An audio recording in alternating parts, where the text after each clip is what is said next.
शराब घोटाला मामले में बहुत बड़ा एक्शन हुआ है। सौम्या चौरसिया को कोर्ट में पेश किया जा रहा है। सौम्या चौरसिया की शराब घोटाला केस में गिरफ्तारी हुई थी। ईडी ने पूछताछ के बाद उन्हें गिरफ्तार किया था और शराब घोटाला मामले में ये बहुत बड़ा एक्शन देखने को मिला है। सौम्या चौरसिया को कोर्ट में पेश किया गया है। एक्सक्लूसिव तस्वीरें आपको दिखा रहे हैं रायपुर से, जहां सौम्या चौरसिया को कोर्ट में पेश किया गया। अब देखना होगा कि कितने दिन की रिमांड पर सौम्या चौरसिया को भेजा जाता है। हमारे साथ फोन लाइन पर रोहित मिश्रा जुड़ गए। रोहित, क्या अपडेट है? पेशी की खबर हमने बताई थी, फिलहाल क्या अपडेट है? कितने दिन की रिमांड मिल सकती है? बिल्कुल, देखिए, विस्तार न्यूज ने सबसे पहले ये तस्वीर दिखाई थी जब ईडी की टीम ईडी ऑफिस से कोर्ट लेकर सौम्या चौरसिया को रवाना हुई थी, जिसके बाद अभी फिलहाल उनको कोर्ट में पेश कर दिया गया है। ईडी के स्पेशल कोर्ट में पेश किया गया है और पूछताछ के आधार पर, क्योंकि कल जो है वो समन जारी करके पूछताछ के लिए सौम्या चौरसिया को बुलाया गया था और उसी पूछताछ के आधार पर ही ईडी जो है वो आगे की रिमांड कोर्ट से मांगने की तैयारी की जो है वो कर रही है और लगभग 3 से 4 दिनों की रिमांड की स्वीकृति प्रारंभिक तौर पर इस मामले पर दी जा सकती है। ईडी के स्पेशल कोर्ट में फिलहाल पेशी चल रही है। लगभग 1 से 1.5 घंटे बाद ये स्पष्ट हो जाएगा कितने दिनों की रिमांड जो है वो ईडी की तरफ से ईडी की स्पेशल कोर्ट की तरफ से ईडी को दी जाती है, क्योंकि इससे पहले हमने देखा है कि किस तरह से कवासी लखमा और भूपेश बघेल के बेटे चैतन्य बघेल वो भी इसी मामले पर फिलहाल जेल पे बंद है।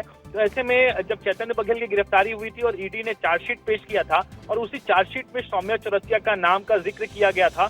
जो चैतन्य बघेल का व्हाट्सएप ग्रुप था उसमें सौम्या चौरसिया जो है वो लीकर स्कैम से जुड़े हुए जो तमाम बातचीत है वो करती थी। तो इसके बाद में ये बड़ा एक्शन लिया गया है और थोड़ी देर में स्पष्ट हो जाएगा कितने दिनों की रिमांड की स्वीकृति जो है वो ईडी के स्पेशल कोर्ट तरफ से मिलती है।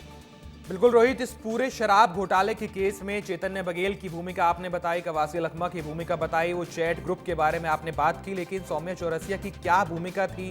क्या इस शराब घोटाले वाले केस में वो कर रही थी? किस तरह से पैसे और शराब को खपाया जा रहा था? थोड़ा इसके बारे में भी जानकारी दीजिए।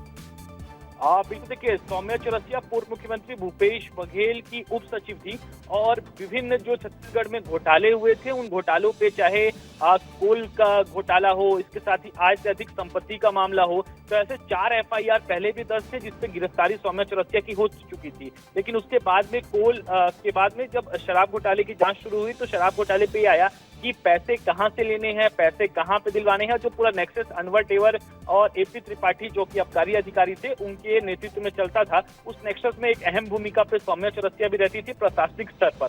तो ऐसे में उनकी बहुत संलिप्तता जो है वो इस पूरे शराब घोटाले में जो है वो दिखाई दी। हालांकि जो चैट वायरल हुआ था उस चैट में कई तरह के दावे भी जो है वो किए गए थे। ईडी के चार्जशीट में बातें निकल कर आई थी और ये कहा गया था कि सौम्या चौरसिया पैसे के हेरफेर जो है वो इस शराब घोटाले के पैसे के हेरफेर बड़े अधिकारियों तक पहुंचाना या फिर बड़े पॉलिटिकल लीडर्स तक पहुंचाने की बात जो है उसमें कही गई थी। हालांकि इसको लेकर अभी विस्तृत जांच बाकी है और उसी जांच को करने के लिए ईडी की तरफ से आज जो है वो रिमांड की मांग की जाएगी और मांग करने के बाद में इस पर विस्तृत जांच आने वाले समय पर होगी, क्योंकि कल लगभग 7 घंटे की पूछताछ जो है ईडी दफ्तर में चली थी और उसके बाद में सौम्या चौरसिया की गिरफ्तारी हुई थी।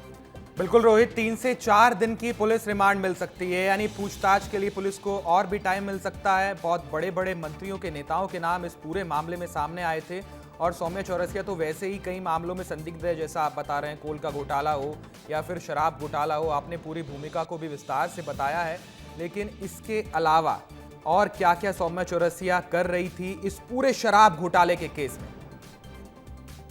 बिल्कुल, देखिए, शराब घोटाले के केस पे जो व्हाट्सएप ग्रुप का ही सबसे पहले जिक्र हुआ था और उसमें यही बात कही गई थी कि पैसे की हेरफेर करती थी, लेकिन उप सचिव रहते हुए कई घोटालों पे उनका नाम है। डीएमएफ की बात जो है, यानी रोहित, पद के दुरुपयोग का पूरा ये मामला है। उप सचिव रहते हुए कोल घोटाला हो, शराब घोटाला हो, संदिग्ध भूमिका है सौम्या चौरसिया की। और बहुत बहुत शुक्रिया